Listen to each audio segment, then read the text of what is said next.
Welcome back to another episode of HealthCap Weekly Wrap. This week we've got a packed show with some really important stories for anyone working in senior care. We're talking about major updates to infection prevention guidelines, new expert-backed recommendations for communities, a pretty eye-opening study about sleep medications, and 3 stories related to Parkinson's, including one where dogs can sniff it out before symptoms even start. Let's kick things off with the big one. So, McKnight's recently reported that the 2008 infection prevention guideline for nursing homes has finally been updated. 2008, that's how long it's been. And if you've worked in senior care for a while, you know just how much has changed in that time. Exactly. Back then, residents weren't coming in with the same level of complexity we're seeing now. Today, we've got folks with multiple chronic conditions, a lot more medical equipment, and honestly, a much higher risk for infection. So yeah, this update, way overdue. Right. And this isn't just a minor tweak. It's a full refresh that really rethinks how infection prevention and control, or IPC, should be integrated into senior care. So it talks about putting real leadership in place for IPC, giving people the time and the training they need, and making sure your whole team is involved, not just the clinical staff.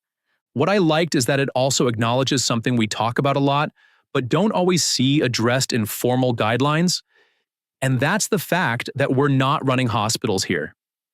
These are people's homes, and when we put really strict infection control measures in place, we have to balance that with dignity and a sense of normal life. Yeah, totally. The guidance talks about using data to make smarter decisions. Not just doing something because that's the way it's always been done, but looking at what the actual risks are, what the benefits are, and how it affects the resident's experience. If you're in a leadership role, whether you're an administrator, a DON, or even in staff education, this is a good time to take a fresh look at your infection control plan. Do you have someone who really owns it? Is there ongoing training, or did everyone do it once during orientation and then never again? And how about cross-department buy-in? Your maintenance team, dietary, housekeeping, they all play a role. Infection prevention isn't just nursing. It's everybody. And that brings us right into the next story, which digs even deeper into what infection prevention should look like in practice. This one comes from the journal Infection Control and Hospital Epidemiology, and it's a multi-society guidance backed by some of the biggest names in healthcare. We're talking SHEA, APIC, the Infectious Diseases Society of America, the American Geriatric Society, and more. Yeah, and what makes this so valuable is that it's not just big picture policy. It's very down to earth. Like, here's how you build a real effective infection prevention program in a nursing home, and it actually makes sense for the setting. One thing that stood out to me was the way it talks about staffing. Like, let's be honest, senior care communities are stretched thin. Turnover is real, and people are doing more with less. This guidance actually accounts for that. It gives strategies that are sustainable even when staffing isn't ideal. It also really highlights the importance of antimicrobial stewardship. That's something that often gets overlooked. We think about infection prevention as cleaning and PPE and isolation protocols, but antibiotic use plays a huge role. Overuse creates resistant infections, and those are harder to treat, especially in older adults. So this guidance is really about building systems that are proactive instead of reactive. You've got to plan before the outbreak happens. Train your staff. Have clear policies. Make sure everyone knows what their role is. And it recognizes that senior care isn't acute care. The goals are different. The relationships with residents are different. You've got to take that into account. If you're listening and thinking, okay, where do I start? I'd say this guidance is the place. It gives you a framework you can actually use to look at your current practices and see what's working and what needs improvement. All right, let's move on to something that, honestly, affects nearly every resident at some point: sleep. Or more specifically, sleep medications. This next story is from the Lancet Regional Health Americas, and it's a study that looked at the lifetime impact of prescription sleep aids in adults over 50. And the findings are kind of a gut punch. Yeah, they're not great. The study used a simulation model to look at what happens if someone uses sleep meds long-term, like months or years. And what they found is that quality of life goes down, the risk of falls goes up, and even life expectancy drops a bit. We all know how common sleep meds are in senior care. Residents have trouble sleeping, and staff want to help. Families might even push for something to be prescribed. But what this study is saying is that long-term, these drugs could be doing more harm than good. Right. Especially when you think about the impact on balance, alertness, and memory, all things that are already vulnerable in older adults. Add a sedative into that mix and, well, it's a recipe for falls, confusion, even hospitalization. So the researchers point to behavioral options like CBTI, cognitive behavioral therapy for insomnia, as a better long-term solution. And sure, it's not always realistic to roll out formal therapy programs in every community, but there are definitely ways to apply the principles. Exactly.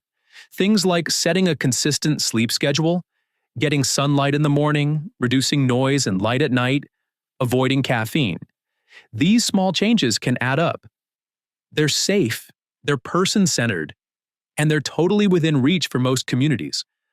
Also, if you've got a consulting pharmacist or a medical director who's proactive, this is a great opportunity to review who's on sleep meds, how long they've been on them, and whether there's a plan to taper or reevaluate. It's not about cutting people off. It's about asking, is this still the best option? And if not, what else can we try? Now let's get into Parkinson's. We've got 3 different stories this week, all from Medscape, and they each highlight something new, from how we treat Parkinson's to how we might detect it earlier. The first story is about a once-weekly version of rotigotine. This is a drug already used for Parkinson's, typically in a daily patch. But this new formulation uses long-acting microspheres, so it could be given just once a week as an injection. That's huge for senior care. Managing daily meds is a challenge already, and Parkinson's meds can be time-sensitive. Having something that only needs to be given once a week could mean more consistent symptom control and way fewer chances for errors. And for residents with memory loss or dexterity issues, this kind of delivery system can really improve quality of life. Fewer interventions, fewer disruptions, and a lot more convenience for staff too. The early data looks good. It seems to be just as effective as the daily version, and the safety profile is solid. It's not available yet, but it's something to watch. Our second Parkinson's story is about a drug that's completely different from the ones we have now. Instead of targeting dopamine like most Parkinson's meds, this one works on another pathway entirely. That's exciting because dopamine treatments can only do so much, especially as the disease progresses. People start experiencing these motor fluctuations, times when their meds work great and times when they don't, and it's really frustrating. Exactly. This new drug could help even out those ups and downs, giving people more steady symptom control. That could mean fewer falls, fewer emotional highs and lows, and more participation in activities. For senior care, this would make a big difference. When residents have fewer off periods, they're more mobile, more engaged, and less likely to need emergency interventions. And even though it's still in early trials, it's a great example of how research is pushing beyond just tweaking existing meds. We're seeing real innovation, and that gives us hope for better management in the future. All right, here's the third and final Parkinson's story, and it's definitely the most surprising. Researchers have found that dogs can actually sniff out Parkinson's before symptoms even appear. Yeah, dogs. Apparently, there are specific scent markers called volatile organic compounds that show up on a person's skin before the physical signs of Parkinson's even start. And trained dogs have been able to pick up on those. It's wild, but also kind of amazing.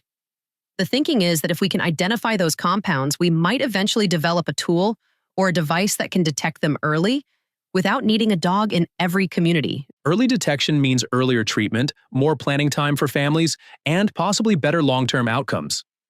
For senior care providers, that kind of tool could be huge in helping families make decisions earlier in the disease process. And honestly, it's just a good reminder that innovation can come from the most unexpected places. Who would have thought dogs could be a key to early diagnosis? So to wrap up, we covered the updated infection prevention guideline and what that means for today's senior care environments. We looked at multisociety guidance that gives real-world strategies for infection control, We dug into a pretty serious study on sleep meds and why we should be thinking twice before writing that next prescription. And we talked through 3 new developments in Parkinson's care, new treatments, new approaches, and maybe even a new way to catch the disease early. Thanks for hanging out with us for another episode of HealthCap Weekly Wrap. If you want to dive deeper into any of these stories, you can check out the full weekly roundup on Angie's blog at healthcapusa.com/Angie's-blog. We'll be back next week with more news, insights, and conversations that matter to the senior care community. Take care of yourselves and take care of your residents.